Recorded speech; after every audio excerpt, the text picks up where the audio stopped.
Merhaba arkadaşlar, PES Sevenler Birliği kanalına hoş geldiniz. İtalya Ligi Orta Saha Epic paketinden açılım gerçekleştireceğiz arkadaşlar. Epic gelene kadar açılım yapacağız. Olur da erkenden Epic futbolcu gelirse e-futbol paramız bitene kadar da yine de devam edelim. Belki ikinci ya da keşke 3 tane Epic futbolcu da çıkarabilsek ama o kadar fazla da e-futbol paramız bulunmuyor arkadaşlar. Yine de aslında iyi. En azından bir Epic çıkarmak için bile İyi bir futbol paramız var. Keşke daha fazla epik futbolcu çıkarabilsek. Ya gelen futbolcuları da en kısa zamanda deneyip sizlerle de paylaşmaya çalışacağım arkadaşlar. Zaten çıktığı gibi hemen bir antrenman maçına girelim. Fizik nasıl, topa vuruşu, pasları, savunma anlamında tabii antrenmanda pek bir şey göremeyiz ama en azından oyuncu nerede, nasıl durmakta, nasıl şut çekiyor, nasıl pas atıyor onları da gözlemleyebiliriz. 3560 futbol paramız var. Ya ben 2 tane epik futbolcu çıkarırız diye düşünüyorum arkadaşlar. Öyle bir hissiyat var içimizde ama genelde ters köşe oluyor. Gelir ya. 2 tane epik futbolcu belki çıkarırız. Şanslıysak gelir diye düşünüyorum. Özellikle de Nedved'i çıkarmak isterdim. En yüksek seviyeli isim. 103 seviyeye kadar çıkmakta. Oyun tarzında boşluk kollayan, ben boşluk kollayan, rakip ceza sahasına giren futbolcuları, o koşu yapan isimleri çok severim. Nedved'in oyun tarzı o şekilde. Edgar Davis gelirse kullanırız. Albert'in ilk defa geldi. En azından ona bakalım arkadaşlar. Gelirse nasıl bir futbolcu? İlk defa oyuna geldiği için onu da gözlemleriz. Adettendir. Öncelikle bir yüze futbol parasıyla bir şansımızı deneyelim. Belki de tek atacağız. Çok nadir bizim yüze futbol parasına tek attığımız. İptal ama 200'e bir ara üst üste çıkarmıştık galiba. Muhammed Salah falan, Neymar mı ne 200'e futbol parasına gelmişti. Bir ara öyle bir üst üste şanslarımız dönmüştü. Şimdi bir 100 deneyelim. Üçüncüde basacağım. Bastık gitti. Tek atar mıyız? Ya kalmadı. Belki renkli bir şeye döner mi? İçerisi beyaz dönüyor ama sonradan yeşile dönebiliyor. Yok öyle bir şey de olmadı. Düz normal kart futbolcu Bastoni geldi. Bastoni'nin renkli kartları yüksek seviyeli oluyordu. Ama bu normal kart 5 yıldızlı futbolcu çıkardık. Şimdi 900'lük açalım arkadaşlar ki aslında kritik. İlk 900'de 10 tane isim gelecek. Şanslıysak çıkarırız. İptal et. İptal et. Şu ortadaki Albertini'ye tıkladık. Şimdi 900. İptal et. İkincide bastım. Bir epik ekranı olmadı. Ya ben aslında işte bu başta çıkarız diye düşünüyordum. Renkli kart verir mi acaba? İçerisi de beyaz yanıyor ama dönmedi. Renk yeşile falan da dönmedi. Vay be kötü başladık arkadaşlar.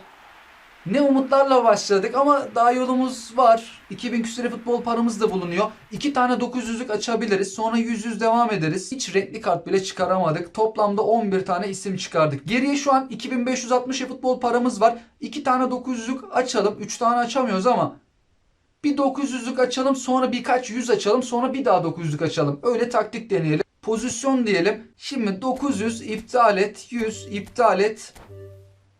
Verir mi? Aslında yani önemli bir açılım. İkinci 900'ler de önemlidir. Gelme ihtimali yüksek olabilir. Bastık gitti. Ama bunda vermese bir sonrakinde vermeli. Evet bunda vermiyor. Çatapat bile patlamadı. Hiçbir şey gelmiyor arkadaşlar. İçerisi de bembeyaz yanıyor. Gelmesin. Renkli kart falan gelmesin. Yeter ki epik futbolcu gelsin. Bir ara öyle oldu arkadaşlar. Epik gelmedi. Sürekli renkli geldi. Renklilerin neredeyse hepsini tamamlamıştık. Çok az kaldı. Epik çıkaramıyorduk. O da çok kötü bir açılım olmuştu. Immobile. Renkli bir kart bile yok. Hepsi normal kart. 5 yıldızlı bile yok. Şimdi 1660 futbol paramız var.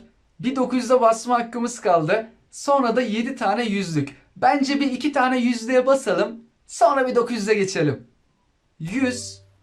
İptal et. İkincide bastık. Bir de şimdi geliyormuş. Ya kalmadı. Bak ya renkli bile vermiyor. Gerçekten kötü bir açılım gerçekleşiyor ama son haftalarda bir iki böyle hafta dışında genelde çok kötü açılımlar. Çok zor veriyor Konami. İptal et. Üçüncüde bastık. Ve olamaz. Epic değil arkadaşlar. İçerisi yeşil yanıyor. İçerisi o yeşili gördüm. Üzüldüm ne yazık ki. Bari yüksek seviyeli isim gelsin. Juventus'a mı gittik? Rabiot. 99'du yanlış hatırlamıyorsam. Epic gelmedi. İlk futbolcumuz Rabiot oldu. 1460 futbol paramız var. Şimdi 900'e basalım. İçeride 127 tane isim kaldı. 10 tane çıkaracağız. 117'ye düşecek. Aslında gelebilir. Gelmeyebilir ama gelme ihtimali de var. Renkli falan gelmesin. Bir tane şöyle epik çıkarsak. Şöyle basılı tutalım ve çekelim. Bu sefer olur mu? Eyvah, olmadı. Renkli kart geliyor ama epik gelmedi. İşte burada epik gelmeliydi aslında. Onlu isimden de yine epik çıkaramadık. Bu kötü oldu. Tek mi gelecek? Belki yanında bir tane daha IP'yi alır. Renkli kart gelir. Evet, 2 tane renkli kart futbolcu. Aslani'nin seviyesine, özelliklerine bakmak lazım ama ne yazık ki olmadı. Şimdi 5 tane tek tek gideceğiz arkadaşlar. İçeride 117 tane futbolcu kaldı. Epik gelene kadar dedik. Hatta erkenden gelirse devam ederiz dedik para bitene kadar. Para bitti sayılır ama ortada epik yok. Ya bari yüz yüze böyle üst üste çıkarsak. Yine hala böyle üst üste 2 epik çıkarmayı hayal ediyorum ama biz bir taneye bile çıkaramayacağız gibi. Normal kart. Şimdi 4 tane açma hakkımız var. Hiçbir şey gelmiyor. Yine normal kart. Sağ bek futbolcusu Darmian. 3 tane açma hakkımız var. İçeri girelim. Biz yine içeriği, kartları bir değiştirelim. Genel derece olsun bu sefer de. Nedved'i tıkladık. Tek Nedved gelsin o zaman. Tamam, hadi bir tane epik gelecekse o da Nedved olsun. En yüksek seviyeli isim. Biz son dönemlerde evet zor çıkarıyoruz ama genelde en yüksek seviyeli geliyordu arkadaşlar. Belki yine öyle olur. Kritik açılımlar son 3. Sona doğru gidiyoruz. Şimdi 2 tane kaldı. Kolibali göbek futbolcusu. Sona kalmadan gelse. Yine olmadı. Galiba Konami vermeyecek arkadaşlar. Sonda çok büyük bir sürpriz olmazsa bize epik futbolcu vermeyecek gibi görünüyor. 100. Son paramız vermedi. Konami ne yazık ki vermedi. Kaç bini futbol parasına. Epik futbolcu vermedi. Renkli de öyle çok da vermedi. 3 tane mi verdi renkli, öyle bir şey. Mecbur şimdi e-futbol parası alacağız arkadaşlar. Epik gelene kadar dedik. İnşallah Nedved gelir. Pedro geldi, eski Barcelonalı. Kaç yaşına geldi acaba Pedro? Oyuncu ayrıntıları diyelim. 36 yaşında, 1.69 boyunda. E-futbol parası takviyesi yaptık ama çok da fazla yapamadık ama 1160 verir mi? Verebilir. İçeride neredeyse 100 tane. 100 taneye düşecek, evet. Bir tane 900'lük, 2 tane 100'lük bastığımızda 12 tane futbolcu gelir. Tam 50 tane isim çıkarmış oluruz. 3'te 1 desek en azından bir epik futbolcu vermesi gerek. Bakalım verecek mi Konami? Genelde böyle 100-110 aralığında veriyordu. Ama Gerard'lı paket mi yine bir pakette vermemişti. Çok fazla açılım gerçekleştirmiştik. Verme ihtimali yüksek şu açılımda. 900. Bir tane yetmez Konami. Bir tane yetmez. 2 tane vermen lazım. Şimdi kim gelecek acaba? Nedved gelse bari.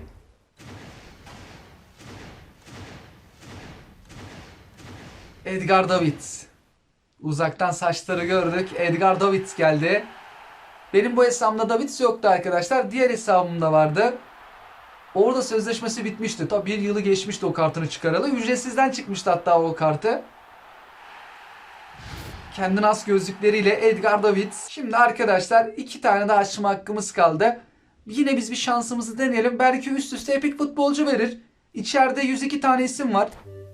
En azından epik futbolcumuzu çıkardık. Ama üst üste olmadı. Şu son bir taneyi de verir mi acaba? Bir de buna deneyelim. İçeride tam 100 tane isim kalacak. Hadi be Konami. Yak ver beni. Sadece bir tane epik futbolcu çıkarabildik. Onu da çok zor verdi arkadaşlar. Çok ama çok zor verdi. Bir Edgar Davids'e bakalım ama fullleyelim kendisini. Güçlendirici menajerde ne oluyor? Hemen hızlı bir şekilde antrenman bölümüne de girelim. Edgar Davids'i fulllemeden önce F-Hub diye yazılan bu uygulamaya giriş yaptığımızda bir buradan kontrol edelim. Güçlendiriciyi çalıştırdık. Menajerimizi 88'e aldık. 102 seviyeye kadar ulaşmakta, yok edici. Bu şekilde dağıttığımızda savunması böyle. Pasları da var. Hızı 87, hızlanma 89, şut gücü 92, fiziksel temas, denge gibi değerleri de var. Bir kafa vuruşu çok yüksek değil. Boyu da 1.68'de. Yerden çok daha iyi. Fiziksel temas 89. Biraz daha arttırsak yok, gerek yok herhalde. Savunmaya 13 tane basmış. Top kontrolü sürme değerlerine 4 tane, pas vermeye 8 tane. Böyle de kullanabiliriz. Bir böyle deneyelim arkadaşlar. Savunma konusunda bayağı iyi olacak. Öyle yavaş da değil. Hız değerleri falan da iyiydi. Ben en son arkadaşlar Patrick Vieira, Rijkaard ikilisini kullanıyordum. Rijkaard ön libero olduğu için pozisyonunu genelde koruyor. İleri çıkmıyor. Stoperlere yakın oynuyor. Bazen 3 stoper gibi şöyle kademeye de giriyor. Özellikle arkasındaki Nesta yok edici. Alanını falan boşaltma durumları olabiliyor top kazanmak için. O yüzden bu araya girebilmekte. Bergomi'yi de son 1-2 maçta stoperde deniyorum ben. Hızı yüksekti. Savunması da iyiydi. Dedim ki hani beklerimiz yine hücumcu olsun. Şöyle formda bir stoperim de yoktu böyle hızlı. O yüzden Bergomi'yi çekeyim dedim. DOS olarak Patrick Vieira'yı kullanıyorduk. Onun oraya biz şimdi Edgar Davis'i yerleştirelim. Öncelikle bir kilitleyelim oyuncumuzu. Yanlışlıkla silme durumu olmasın. Kilitle diyelim. Antrenör yetmedi arkadaşlar. Biz biraz oyuncu silelim. Edgar Davis de bu kadar antrenör yetti. Bayağı fazla antrenör istemekte kendisi. Otomatik bir şekilde dağıtalım. Herhangi aynen F2 gibi yaptı galiba. Kaleciye falan da basmadı. Xabi Alonso ile kendisi yine 102 seviye. Bir kontrol edelim. Oyuncu ayrıntıları dediğimizde Xabi Alonso hızlanmaya artı 1 vermekte. Kendi güçlendiricisi de diğer özelliklerini arttırıyor. Yapay zeka oyun tarzında taktikçi var sadece. Oyun tarzı yok edici. Sol kanatta da kullanabiliyoruz. Dosta, göbekte. Mesela hafif yeşil olan yere de bir koyu yeşil yaparsak ofansif orta sahada da en yüksek haliyle oynayacaktır. 89-83. Savunma tarafı çok iyi. Hızını arttıralım mı diye düşündüm ama bu hızla işimizi görecektir. Şut gücü de 92. Dayanıklılığı çok iyi. Fiziksel temas da var. Zayıf ayağını nadiren kullanıyor ama kullandığında çok etkili kullanmakta. Becerilerine ben bakmamıştım. Marsilya dönüşü, taban kontrolü, ölü yaprak vuruşu var. Adam markajı, pozisyon takibi, top kesme, savunma anlamında çok güzel becerileri de sahip. Açıyı daraltma, kayarak müdahale, akrobatik uzaklaştırma, mücadele ruhu. Edgar Davis'in bu halini bir de antrenmanda hemen görelim arkadaşlar. Sahada nasıl durmakta kendisi. Serbest antrenman, hücum egzersizi diyelim. Bir de uzaktan birkaç tane de şut denemesinde bulunalım. Sonra online maçlarda kendisini deneriz. Bu hafta olabildiğince kendisiyle ben de maçlar oynamaya çalışacağım. Michael Owen, Rijkaard, Edgar Davids. Hemen de ileri doğru koştu. Sağda görüntüsü bu şekilde arkadaşlar. Çift vuruşu falan yoktu kendisine. Sadece Marsilya dönüşü vardı. Bir falsolu vuruş yapalım. Hani direkten de olsa işte ben biraz fazla bastım ama ben fazla bastım. Şimdi adamı da suçlamayayım. Edgar Davis ne koştu ama. Uzaktan şöyle bir şut denesek. Ayağına bakmamıştım. Sol ayak mıydı? Sol ayaksa ona göre açılardan da vurabiliriz. Edgar Davis solunu alıp vurdu. Avuta gitti. Sert vurdu ama isabeti sağlayamadık. Gelişine nasıl yapıştıracak? Hadi Edgar Davis. En azından isabetli vurdu. Topu şöyle sürdük diyelim. Ayağımızdan atalım mı? Atmayalım. Topu sürmesine falan da bakalım arkadaşlar. Normalde topu sürme şekli. Ayağımızdan atarak. Şimdi de şutumuz. İsabeti sağlayamıyor ama. İsabetli vurmasını beklerdim ben. Edgar Davis'i görsek. Normal şut sağ ayağıyla. Normal şutu çok güzel ama. Sağ ayağını iyi kullandı burada. Sol ayağıyla da normal şut çekelim. Şöyle geldik diyelim. Geldik topu sürdüm. Normal bir şut denemek istedim. Adamın normal şutu bayağı iyiymiş ama. İsabetli vuruyor. Arz edelim burada aldık topu. Şöyle bir döndük. Sonra hemen normal bir şut çekmek istedik. Yani aslında sertliği iyiydi ama isabette o kadar iyi değildi. Dışarı doğru yaptık. Topu iyi kontrol edemedi. Rijkaard, Edgar Davis geri gel. Şimdi şu topu sürdüm. Sonra dönmek istedim ve dudak uçuklatan, yön göstermeden kendine bıraktım. Çok güzel bir vuruş gerçekleştirdi. Gelişine burada iyi vurdu ama. Bu zaten kendisi golcü falan değil ama en azından şut çekme durumları olursa nasıl şut çekiyor? Kendisinden bir savunma bekleyeceğiz. Güçlü rakiplere karşı oynadığımızda nasıl savunma yapacak, nasıl top kazanacak onlar önemli. Sağdaki görüntüsü de bu şekilde arkadaşlar. Mesela Rijkaard'la yaklaştıralım. Rijkaard fiziksel olarak daha üstün bir futbolcu. Daha kalıplı. Ama Edgar Davis de o çabukluğuyla falan pas aralarına falan giriyor. Ben diğer hesapta bayağı kullanmıştım Edgar Davis'i. Rakip pas yaptığında güzel toplar kazanıyordu aslında. Hızlı, çabuk bir isim. Havadan tabii eksi tarafları var. Oyun tarzı da yok edici. Rakipte topu gördün mü saldırgan bir şekilde kapmak için mücadele edecek. Sağa basar, sola basar.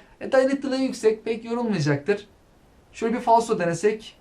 Falso'yu da bu şekilde vurdu. İnşallah sizler de en çok istediğiniz futbolcuyu en azı futbol parasına çıkarırsınız arkadaşlar. Edgar Davis'i çıkardık. En azından nasıl bir futbolcu, bu kartı nasıl oynuyor? 102 seviyeli, en yüksek seviyeli kartı bundan sonra denediğim maçları sizlerle paylaşmaya çalışacağım. Sizler de çıkardığınız isimlerle alakalı yorumlarınızı, görüşlerinizi bizlerle paylaşabilirsiniz. Sizlere iyi oyunlar diliyorum. Hoşçakalın.